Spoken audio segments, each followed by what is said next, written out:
ಅಖಿಲ ಕರ್ನಾಟಕ ಬ್ರಾಹ್ಮಣ ಮಹಾಸಭಾ ಸ್ಥಾಪನೆಯಾಗಿ ಬರೋಬ್ಬರಿ 50 ವರ್ಷಗಳು ಕಳೆದಿವೆ.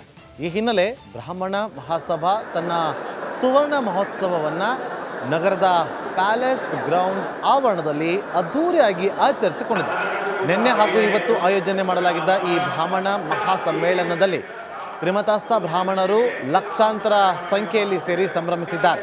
ಬ್ರಾಹ್ಮಣ ಮಹಾಸಭಾದ ಅಧ್ಯಕ್ಷರಾದ ಅಶೋಕ್ ಹಾರನಹಳ್ಳಿ ಅವರ ನೇತೃತ್ವದಲ್ಲಿ ಆಯೋಜನೆ ಮಾಡಲಾಗಿದ್ದ ಈ ಮಹಾ ಸಮ್ಮೇಳನದಲ್ಲಿ ರಾಜ್ಯ ಮಾತ್ರವಲ್ಲದೆ ದೇಶದ ಅನೇಕ ಭಾಗಗಳಿಂದ ಬ್ರಾಹ್ಮಣ ಸಮುದಾಯದ ಮುಖ್ಯಸ್ಥರು ಆಗಮಿಸಿದರು.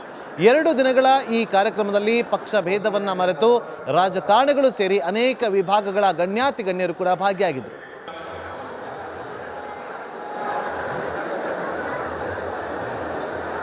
ಅಖಿಲ ಕರ್ನಾಟಕ ಬ್ರಾಹ್ಮಣ ಮಹಾಸಭಾ ವತಿಯಿಂದ ನಿನ್ನೆ ಮತ್ತು ಇವತ್ತು 18-19ರಂದು ಒಂದು ಬೃಹತ್ ಬ್ರಾಹ್ಮಣ ಸಮಾವೇಶವನ್ನು ಆಯೋಜನೆ ಮಾಡಿದ್ದೀವಿ. ಅನೇಕ ಉದ್ಯಮಿಗಳು, ವೈದಿಕರು, ವ್ಯಾಪಾರಸ್ಥರು, ಎಲ್ಲ ವಿಪ್ರ ಸಮುದಾಯದ ಎಲ್ಲ ಜನರು ಸಹ ಬಂದು ಇಲ್ಲಿ ಸೇರಿದ್ದಾರೆ. ಇಡೀ ಕರ್ನಾಟಕದ ವಿವಿಧ ಭಾಗಗಳಿಂದ ಬಂದಿದ್ದಾರೆ. ಅನೇಕ ಬ್ರಾಹ್ಮಣರನ್ನ ಎದುರಿಸ್ತಕ್ಕಂಥ ಅನೇಕ ಸಮಸ್ಯೆಗಳ ಬಗ್ಗೆ ನಮಗೆ ವಿಚಾರ ಮಾಡ್ತಕ್ಕಂಥ ಅವಕಾಶ ಆಯಿತು.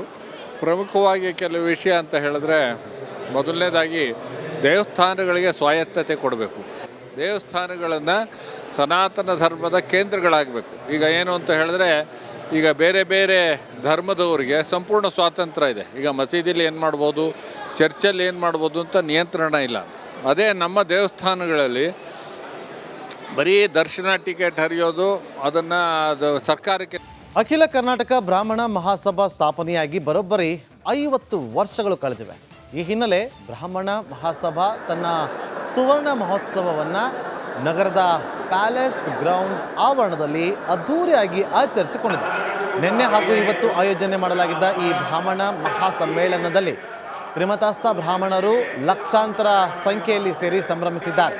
ಬ್ರಾಹ್ಮಣ ಮಹಾಸಭಾದ ಅಧ್ಯಕ್ಷರಾದ ಅಶೋಕ್ ಹಾರನಹಳ್ಳಿ ಅವರ ನೇತೃತ್ವದಲ್ಲಿ ಆಯೋಜನೆ ಮಾಡಲಾಗಿದ್ದ ಈ ಮಹಾ ಸಮ್ಮೇಳನದಲ್ಲಿ ರಾಜ್ಯ ಮಾತ್ರವಲ್ಲದೆ ದೇಶದ ಅನೇಕ ಭಾಗಗಳಿಂದ ಬ್ರಾಹ್ಮಣ ಸಮುದಾಯದ ಮುಖ್ಯಸ್ಥರು ಆಗಮಿಸಿದರು. 2 ದಿನಗಳ ಈ ಕಾರ್ಯಕ್ರಮದಲ್ಲಿ ಪಕ್ಷ ಭೇದವನ್ನು ಮರೆತು ರಾಜಕಾರಣಿಗಳು ಸೇರಿ ಅನೇಕ ವಿಭಾಗಗಳ ಗಣ್ಯರು ಕೂಡ ಭಾಗಿಯಾಗಿದ್ದರು.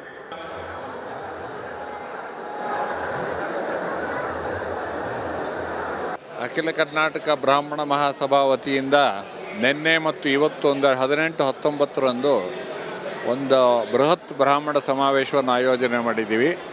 ಅನೇಕ ಉದ್ಯಮಿಗಳು, ವೈದಿಕರು, ವ್ಯಾಪಾರಸ್ಥರು, ಎಲ್ಲ ವಿಪ್ರ ಸಮುದಾಯದ ಎಲ್ಲ ಜನರು ಸಹ ಬಂದು ಇಲ್ಲಿ ಸೇರಿದ್ದಾರೆ. ಇಡೀ ಕರ್ನಾಟಕದ ವಿವಿಧ ಭಾಗಗಳಿಂದ ಬಂದಿದ್ದಾರೆ. ಅನೇಕ ಬ್ರಾಹ್ಮಣರನ್ನ ಎದುರಿಸ್ತಕ್ಕಂಥ ಅನೇಕ ಸಮಸ್ಯೆಗಳ ಬಗ್ಗೆ ನಮಗೆ ವಿಚಾರ ಮಾಡ್ತಕ್ಕಂಥ ಅವಕಾಶ ಆಯಿತು. ಪ್ರಮುಖವಾಗಿ ಕೆಲವು ವಿಷಯ ಅಂತ ಹೇಳಿದ್ರೆ, ಮೊದಲನೇದಾಗಿ ದೇವಸ್ಥಾನಗಳಿಗೆ ಸ್ವಾಯತ್ತತೆ ಕೊಡಬೇಕು. ದೇವಸ್ಥಾನಗಳನ್ನು ಸನಾತನ ಧರ್ಮದ ಕೇಂದ್ರಗಳಾಗಬೇಕು. ಈಗ ಏನು ಅಂತ ಹೇಳಿದ್ರೆ, ಈಗ ಬೇರೆ ಬೇರೆ ಧರ್ಮದವರಿಗೆ ಸಂಪೂರ್ಣ ಸ್ವಾತಂತ್ರ್ಯ ಇದೆ. ಈಗ ಮಸೀದಿಲಿ ಏನು ಮಾಡ್ಬೋದು, ಚರ್ಚಲ್ಲಿ ಏನು ಮಾಡ್ಬೋದು ಅಂತ ನಿಯಂತ್ರಣ ಇಲ್ಲ. ಅದೇ ನಮ್ಮ ದೇವಸ್ಥಾನಗಳಲ್ಲಿ ಬರೀ ದರ್ಶನ ಟಿಕೆಟ್ ಹರಿಯೋದು, ಅದನ್ನು ಸರ್ಕಾರಕ್ಕೆ. ಅಖಿಲ ಕರ್ನಾಟಕ ಬ್ರಾಹ್ಮಣ ಮಹಾಸಭಾ ಸ್ಥಾಪನೆಯಾಗಿ ಬರೋಬ್ಬರಿ 50 ವರ್ಷಗಳು ಕಳೆದಿವೆ. ಈ ಹಿನ್ನೆಲೆ ಬ್ರಾಹ್ಮಣ ಮಹಾಸಭಾ ತನ್ನ ಸುವರ್ಣ ಮಹೋತ್ಸವವನ್ನು ನಗರದ ಪ್ಯಾಲೇಸ್ ಗ್ರೌಂಡ್ ಆವರಣದಲ್ಲಿ ಅದ್ಧೂರಿಯಾಗಿ ಆಚರಿಸಿಕೊಂಡಿದೆ. ನಿನ್ನೆ ಹಾಗೂ ಇವತ್ತು ಆಯೋಜನೆ ಮಾಡಲಾಗಿದ್ದ ಈ ಬ್ರಾಹ್ಮಣ ಮಹಾಸಮ್ಮೇಳನದಲ್ಲಿ ತ್ರಿಮತಸ್ಥ ಬ್ರಾಹ್ಮಣರು ಲಕ್ಷಾಂತರ ಸಂಖ್ಯೆಯಲ್ಲಿ ಸೇರಿ ಸಂಭ್ರಮಿಸಿದ್ದಾರೆ. ಬ್ರಾಹ್ಮಣ ಮಹಾಸಭಾದ ಅಧ್ಯಕ್ಷರಾದ ಅಶೋಕ್ ಹಾರನಹಳ್ಳಿ ಅವರ ನೇತೃತ್ವದಲ್ಲಿ ಆಯೋಜನೆ ಮಾಡಲಾಗಿದ್ದ ಈ ಮಹಾ ಸಮ್ಮೇಳನದಲ್ಲಿ ರಾಜ್ಯ ಮಾತ್ರವಲ್ಲದೆ ದೇಶದ ಅನೇಕ ಭಾಗಗಳಿಂದ ಬ್ರಾಹ್ಮಣ ಸಮುದಾಯದ ಮುಖ್ಯಸ್ಥರು ಆಗಮಿಸಿದರು. 2 ದಿನಗಳ ಈ ಕಾರ್ಯಕ್ರಮದಲ್ಲಿ ಪಕ್ಷ ಭೇದವನ್ನು ಮರೆತು ರಾಜಕಾರಣಿಗಳು ಸೇರಿ ಅನೇಕ ವಿಭಾಗಗಳ ಗಣ್ಯರು ಕೂಡ ಭಾಗಿಯಾಗಿದ್ದರು.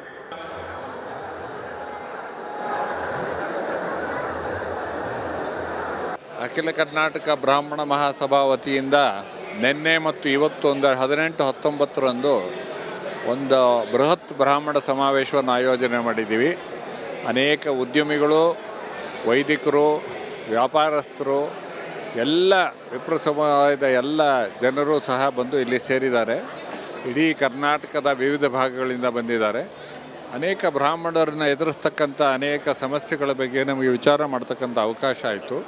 ಪ್ರಮುಖವಾಗಿ ಕೆಲವು ವಿಷಯ ಅಂತ ಹೇಳಿದ್ರೆ, ಮೊದಲನೇದಾಗಿ ದೇವಸ್ಥಾನಗಳಿಗೆ ಸ್ವಾಯತ್ತತೆ ಕೊಡಬೇಕು. ದೇವಸ್ಥಾನಗಳನ್ನು ಸನಾತನ ಧರ್ಮದ ಕೇಂದ್ರಗಳಾಗಬೇಕು. ಈಗ ಏನು ಅಂತ ಹೇಳಿದ್ರೆ, ಈಗ ಬೇರೆ ಬೇರೆ ಧರ್ಮದವರಿಗೆ ಸಂಪೂರ್ಣ ಸ್ವಾತಂತ್ರ್ಯ ಇದೆ. ಈಗ ಮಸೀದಿಲಿ ಏನು ಮಾಡ್ಬೋದು, ಚರ್ಚಲ್ಲಿ ಏನು ಮಾಡ್ಬೋದು ಅಂತ ನಿಯಂತ್ರಣ ಇಲ್ಲ. ಅದೇ ನಮ್ಮ ದೇವಸ್ಥಾನಗಳಲ್ಲಿ ಬರೀ ದರ್ಶನ ಟಿಕೆಟ್ ಹರಿಯೋದು, ಅದು ಸರ್ಕಾರಕ್ಕೆ. ಅಖಿಲ ಕರ್ನಾಟಕ ಬ್ರಾಹ್ಮಣ ಮಹಾಸಭಾ ಸ್ಥಾಪನೆಯಾಗಿ ಬರೋಬ್ಬರಿ 50 ವರ್ಷಗಳು ಕಳೆದಿವೆ. ಈ ಹಿನ್ನೆಲೆ ಬ್ರಾಹ್ಮಣ ಮಹಾಸಭಾ ತನ್ನ ಸುವರ್ಣ ಮಹೋತ್ಸವವನ್ನು ನಗರದ ಪ್ಯಾಲೇಸ್ ಗ್ರೌಂಡ್ ಆವರಣದಲ್ಲಿ ಅದ್ಧೂರಿಯಾಗಿ ಆಚರಿಸಿಕೊಂಡಿದೆ. ನಿನ್ನೆ ಹಾಗೂ ಇವತ್ತು ಆಯೋಜನೆ ಮಾಡಲಾಗಿದ್ದ ಈ ಬ್ರಾಹ್ಮಣ ಮಹಾಸಮ್ಮೇಳನದಲ್ಲಿ ತ್ರಿಮತಸ್ಥ ಬ್ರಾಹ್ಮಣರು ಲಕ್ಷಾಂತರ ಸಂಖ್ಯೆಯಲ್ಲಿ ಸೇರಿ ಸಂಭ್ರಮಿಸಿದ್ದಾರೆ. ಬ್ರಾಹ್ಮಣ ಮಹಾಸಭಾದ ಅಧ್ಯಕ್ಷರಾದ ಅಶೋಕ್ ಹಾರನಹಳ್ಳಿ ಅವರ ನೇತೃತ್ವದಲ್ಲಿ ಆಯೋಜನೆ ಮಾಡಲಾಗಿದ್ದ ಈ ಮಹಾ ಸಮ್ಮೇಳನದಲ್ಲಿ ರಾಜ್ಯ ಮಾತ್ರವಲ್ಲದೆ ದೇಶದ ಅನೇಕ ಭಾಗಗಳಿಂದ ಬ್ರಾಹ್ಮಣ ಸಮುದಾಯದ ಮುಖ್ಯಸ್ಥರು ಆಗಮಿಸಿದರು. 2 ದಿನಗಳ ಈ ಕಾರ್ಯಕ್ರಮದಲ್ಲಿ ಪಕ್ಷ ಭೇದವನ್ನು ಮರೆತು ರಾಜಕಾರಣಿಗಳು ಸೇರಿ ಅನೇಕ ವಿಭಾಗಗಳ ಗಣ್ಯಾತಿ ಗಣ್ಯರು ಕೂಡ ಭಾಗಿಯಾಗಿದ್ದರು.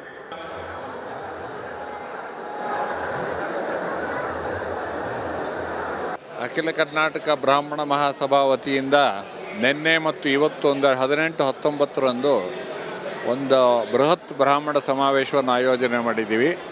ಅನೇಕ ಉದ್ಯಮಿಗಳು, ವೈದಿಕರು, ವ್ಯಾಪಾರಸ್ಥರು, ಎಲ್ಲ ವಿಪ್ರ ಸಮುದಾಯದ ಎಲ್ಲ ಜನರು ಸಹ ಬಂದು ಇಲ್ಲಿ ಸೇರಿದ್ದಾರೆ.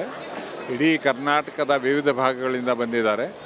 ಅನೇಕ ಬ್ರಾಹ್ಮಣರನ್ನ ಎದುರಿಸ್ತಕ್ಕಂಥ ಅನೇಕ ಸಮಸ್ಯೆಗಳ ಬಗ್ಗೆ ನಮಗೆ ವಿಚಾರ ಮಾಡ್ತಕ್ಕಂಥ ಅವಕಾಶ ಆಯಿತು. ಪ್ರಮುಖವಾಗಿ ಕೆಲವು ವಿಷಯ ಅಂತ ಹೇಳಿದ್ರೆ, ಮೊದಲನೇದಾಗಿ ದೇವಸ್ಥಾನಗಳಿಗೆ ಸ್ವಾಯತ್ತತೆ ಕೊಡಬೇಕು. ದೇವಸ್ಥಾನಗಳನ್ನು ಸನಾತನ ಧರ್ಮದ ಕೇಂದ್ರಗಳಾಗಬೇಕು. ಈಗ ಏನು ಅಂತ ಹೇಳಿದ್ರೆ, ಈಗ ಬೇರೆ ಬೇರೆ ಧರ್ಮದವರಿಗೆ ಸಂಪೂರ್ಣ ಸ್ವಾತಂತ್ರ್ಯ ಇದೆ. ಈಗ ಮಸೀದಿಲಿ ಏನು ಮಾಡ್ಬೋದು, ಚರ್ಚಲ್ಲಿ ಏನು ಮಾಡ್ಬೋದು ಅಂತ ನಿಯಂತ್ರಣ ಇಲ್ಲ. ಅದೇ ನಮ್ಮ ದೇವಸ್ಥಾನಗಳಲ್ಲಿ ಬರೀ ದರ್ಶನ ಟಿಕೆಟ್ ಹರಿಯೋದು, ಅದು ಸರ್ಕಾರಕ್ಕೆ. ಅಖಿಲ ಕರ್ನಾಟಕ ಬ್ರಾಹ್ಮಣ ಮಹಾಸಭಾ ಸ್ಥಾಪನೆಯಾಗಿ ಬರೋಬ್ಬರಿ 50 ವರ್ಷಗಳು ಕಳೆದಿವೆ. ಈ ಹಿನ್ನೆಲೆ ಬ್ರಾಹ್ಮಣ ಮಹಾಸಭಾ ತನ್ನ ಸುವರ್ಣ ಮಹೋತ್ಸವವನ್ನು ನಗರದ ಪ್ಯಾಲೇಸ್ ಗ್ರೌಂಡ್ ಆವರಣದಲ್ಲಿ ಅದ್ಧೂರಿಯಾಗಿ ಆಚರಿಸಿಕೊಂಡಿದೆ. ನಿನ್ನೆ ಹಾಗೂ ಇವತ್ತು ಆಯೋಜನೆ ಮಾಡಲಾಗಿದ್ದ ಈ ಬ್ರಾಹ್ಮಣ ಮಹಾಸಮ್ಮೇಳನದಲ್ಲಿ ತ್ರಿಮತಸ್ಥ ಬ್ರಾಹ್ಮಣರು ಲಕ್ಷಾಂತರ ಸಂಖ್ಯೆಯಲ್ಲಿ ಸೇರಿ ಸಂಭ್ರಮಿಸಿದ್ದಾರೆ. ಬ್ರಾಹ್ಮಣ ಮಹಾಸಭಾದ ಅಧ್ಯಕ್ಷರಾದ ಅಶೋಕ್ ಹಾರನಹಳ್ಳಿ ಅವರ ನೇತೃತ್ವದಲ್ಲಿ ಆಯೋಜನೆ ಮಾಡಲಾಗಿದ್ದ ಈ ಮಹಾ ಸಮ್ಮೇಳನದಲ್ಲಿ ರಾಜ್ಯ ಮಾತ್ರವಲ್ಲದೆ ದೇಶದ ಅನೇಕ ಭಾಗಗಳಿಂದ ಬ್ರಾಹ್ಮಣ ಸಮುದಾಯದ ಮುಖ್ಯಸ್ಥರು ಆಗಮಿಸಿದರು. 2 ದಿನಗಳ ಈ ಕಾರ್ಯಕ್ರಮದಲ್ಲಿ ಪಕ್ಷ ಭೇದವನ್ನು ಮರೆತು ರಾಜಕಾರಣಿಗಳು ಸೇರಿ ಅನೇಕ ವಿಭಾಗಗಳ ಗಣ್ಯಾತಿ ಗಣ್ಯರು ಕೂಡ ಭಾಗಿಯಾಗಿದ್ದರು.